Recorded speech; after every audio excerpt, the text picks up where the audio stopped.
আপোনাৰ বাৰু ঢেৰ ধন টকা পইচা আছে নেকি? আপুনি বাৰু আপোনাৰ ধন টকা পইচাক লৈ অহংকাৰ কৰে নেকি? যদি কৰিছে অহংকাৰ, তেন্তে আজি অহংকাৰ বাদ দিয়ক।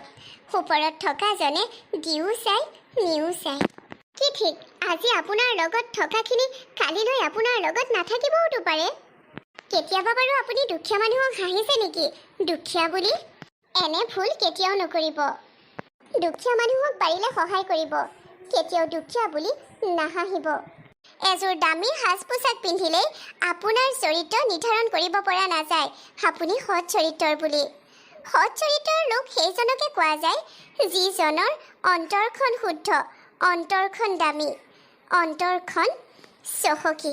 আজি মই আপোনালোকৰ মাজলৈ এনে কাহিনী আগবঢ়াই নিছোঁ, যি কাহিনীটো চোৱাৰ পিছত আপোনালোকে উপলব্ধি কৰিব যে সময় সকলোৰে বাবে একে নাথাকে, সময় সলনি হৈ থাকে।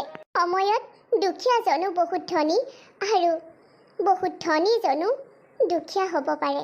আহক কাহিনীটো চাই লওক। লিজা, নন্দিনী, বহুত দিনৰ পিছত দেখিছোঁ তোৰ। কি খবৰ? ভাল? ভালেই। তোৰ কি খবৰ? মোৰ ভালেই। মোৰ কিয় বেয়া হ'ব? মোৰ লগত দেখিছ মোৰ ইমান হেণ্ডচাম হাজবেণ্ড, আৰু মোৰ খবৰ বেয়া হ'বনে? তইহে সেই আগৰ নন্দিনীজনীয়ে হৈ থাকিলি, স্কুলীয়া দিনৰ নন্দিনীজনীয়ে। ইমান সাধাৰণ তই অলপো ষ্টাইল কৰিবলৈ নিশিকিলি। পিছে তই ইয়াত এনেকৈ ৰৈ আছ যে কাৰ বাবে ৱেইট কৰি আছ? বাছৰ বাবে ৱেইট কৰি আছ চাগে ন? বাছত ক'ৰবাত যাবি? ক'ত আহিছিলি তই? শ্বপিং কৰিব? আহিছিলোঁ ইয়ালৈ বাছলৈ। মানে বুজিছোঁ আৰু, তোৰ নিচিনাজনীকনো তোৰ গিয়েৰে ক'ত লগত লৈ ফুৰিব? তই এইখন চহৰলৈ বিয়া হ'লি বুলি শুনিছিলোঁ। সেই চহৰৰ ল'ৰাই তোৰ নিচিনা এজনীক আনিছে আৰু ইমান সাধাৰণ তই, তোক লগত ক'ত লৈ ফুৰিব? অৱশ্যে সেইজন চাগে কাৰোবাৰ ঘৰত কাম কৰা ল'ৰা ন? চহৰৰ ল'ৰা হ'ল কি হ'ল, কাৰোবাৰ ঘৰত কাম কৰাৰো হ'ব পাৰে নহয়, নে আন কিবা? আচল কথাটো কচোন, তই যে সেই স্কুলীয়া দিনত সপোন দেখিছিলি বহুত ভাল ল'ৰা এটালৈ বিয়া হ'বি, সেই সপোনবোৰ চাগে তোৰ সপোন হৈয়ে থাকিলে ন? মোৰ লগত ইমান ধুনীয়া এটা হেণ্ডচাম হাজবেণ্ড আছে, আৰু তাৰ লগতে এটা বহুত ডাঙৰ কোম্পানীত জব কৰে, আৰু মই আজিকালি মেকআপ আৰ্টিষ্ট। তোৰ চাগে একো নাই ন নিজৰ ইনকাম? পঢ়া শুনা এনেই কৰিলি তই? পঢ়াটোতো বহুত ভাল আছিলি, সেনেই পঢ়া শুনা কৰিলি। তোৰ নিজৰ ইনকাম থকা হ'লে তইতো আৰু এনেকুৱা শাৰী পিন্ধি ইমান চিম্পুলকৈ মাই গড নাথাক কেতিয়াও। আচলতে মই এনেকৈ থাকিয়ে ভাল পাওঁ লিজা।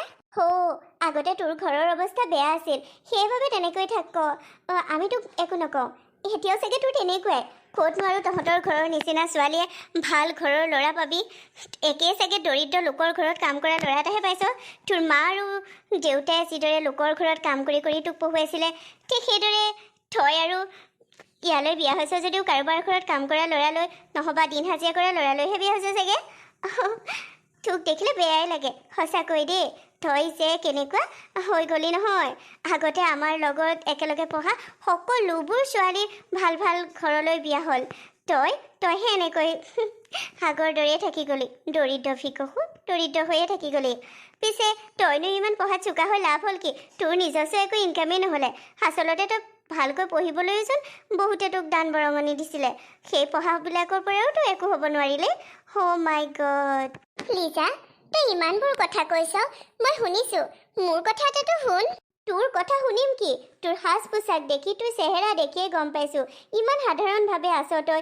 ইমান সাধাৰণ তই আৰু কালৈ বিয়া হৈছ? তই দৰিদ্ৰ ল'ৰা এটালৈ বিয়া হৈছে চাগে, কাৰোবাৰ ঘৰত দিন হাজিৰা কৰা, আৰু তোৰ নিজস্ব একোৱেই নাই চাগে। তোক দেখাতে কয় নহয়, সেই আগৰ দুখীয়া ঘৰৰ নন্দিনীজনী, সেই একেই হৈয়ে আছ। নাই কোনো সাজ পোছাকৰ ষ্টাইল, নাই কোনো হেয়াৰ ষ্টাইল, নাই কোনো মুখত মেকআপ। পিছে কচোন, তই ইয়াত বাছৰ বাবে ৱেইট কৰি আছ, নে তোৰ সেই দৰিদ্ৰ হাজবেণ্ডৰ বাবে ৱেইট কৰি আছ? হাজবেণ্ডৰ বাবে। তেখেত আহিব মোক নিবলৈ। ওচৰতে চাগে তোৰ ঘৰ, খোজকাঢ়ি যাবি ন? খোজকাঢ়িয়েতো যাবি, নহ'লেনো আৰু তই কেনেকৈ যাবি? মাই গড, এনেকুৱা কাৰ এখনৰ মোৰ ইমান ইচ্ছা আছিল জানা। এনেকুৱা কাৰ এখন কিনিবৰ মোৰ বহুত ইচ্ছা আছিল। আমি এনেকুৱা কাৰ এখন কিনিম দেই। এইখন কাৰ আমি কিনিব নোৱাৰোঁ। এইখন বহুত কোটি টকীয়া কাৰ, বহুত কোটি, 12 কোটি টকীয়া কাৰ হয় এইখন। ইমান সৰু গাড়ীখন 12 কোটি টকা? আমাৰ লাইফতো এইখন কিনিব নোৱাৰোঁ। এনেকুৱা কাৰ এখন আমাৰ কোম্পানীৰ বছৰ আছে। অ' মাই গড, তোমাৰ কোম্পানীৰ বছজনৰ ৱাইফ বহুত লাকি কিন্তু দেই। অ' ছাৰ ছাৰ এয়া ছাৰ আমাৰ কোম্পানীৰ বছ। অ' হেল্ল' ছাৰ। হাই অভিজিত, এয়া তোমাৰ মিছেছ ন?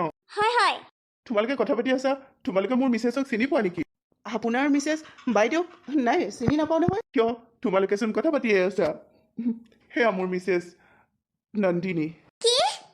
নন্দিনী আপোনাৰ মিছেছ? য়েছ। নন্দিনী? হয় লিজা, সেয়াই মোৰ হাজবেণ্ড মনজিত চলিহা।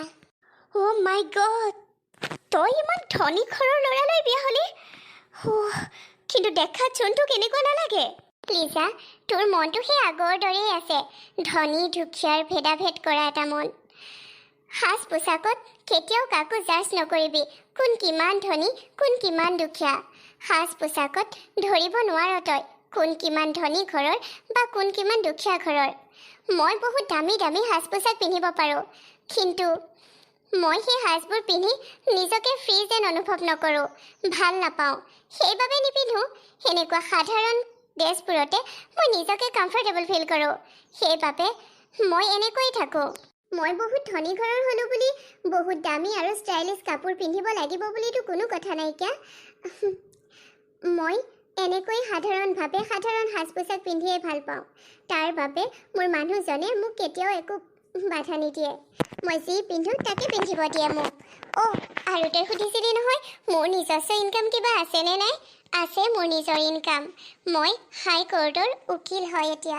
কি? হয় লিজা। বাৰু ঠিক আছে, তোক বহু বছৰৰ পিছত লগ পাই ভাল লাগিল, কিন্তু এটা কথা যোৱাৰ আগত আকৌ কৈ যাওঁ, সাজ পোছাকক লৈ কাকো ধনী দুখীয়াৰ বিচাৰ নকৰিবি। এইখন পৃথিৱীত ধনীও সাধাৰণ কাপোৰ পিন্ধাৰ অধিকাৰ আছে আৰু দুখীয়াও বহুত দামী কাপোৰ পিন্ধাৰ অধিকাৰ আছে। নিজৰ পচন্দ মতে ধনী হওক বা দুখীয়া হওক নিজৰ সাজযোৰ পিন্ধাত কাৰো বাধা নাই। নন্দিনী আহা, মোৰ লেট হৈছে। ঠিক আছে ৰবি, লিজা ৰোৱা তুমি। ঠিক আছে ঠিক। অ' মাই গড, যিজনী নন্দিনীক মই হাঁহিছিলোঁ দুখীয়া ঘৰৰ দুখীয়া হৈ আছে বুলি, তাই ইমান ধনী ল'ৰালৈ বিয়া হ'ল আৰু এতিয়া তাই হাইকোৰ্টৰ উকিল। সেইবাবে মানুহক এনেকৈ হাঁহিব নাপায়। দুখীয়া বুলি কিয় মানুহক হাঁহিব লাগে? এতিয়া দেখিলানে, মই যিটো কোম্পানীত চাকৰি কৰোঁ সেই কোম্পানীৰ অ'নাৰ মালিকৰ ৱাইফ হয় নন্দিনী। আজি কিন্তু বহুত লাজ পালোঁ দেই মই। আপোনালোককো কৈছোঁ, মোৰ নিচিনা ভুল আপোনালোকে জীৱনত কেতিয়াও নকৰিব দেই। দুখীয়া মানুহক দুখীয়া বুলি নাহাঁহিব, আৰু সাজ পোছাকক লৈ যে একেবাৰে নাহাঁহিব। যাৰ যি পচন্দ সেই পচন্দ মতেইতো সাজ পোছাক পিন্ধিব। দুখীয়া মানুহ এঘৰত ছোৱালী এজনীয়ে ইমান জাক জমক কৰা ইমান দামী কাপোৰ পিন্ধিছে বুলিও নাহাঁহিব, আৰু ধনী ঘৰৰ মানুহকো ইমান সাধাৰণ কাপোৰ পিন্ধিছে বুলি নাহাঁহিব। মুঠৰ ওপৰত সাজ পোছাকত ধনী দুখীয়া জাজ নকৰিব। মোৰ দৰে ভুল আপোনালোকে কেতিয়াও নকৰিব। ধন্যবাদ।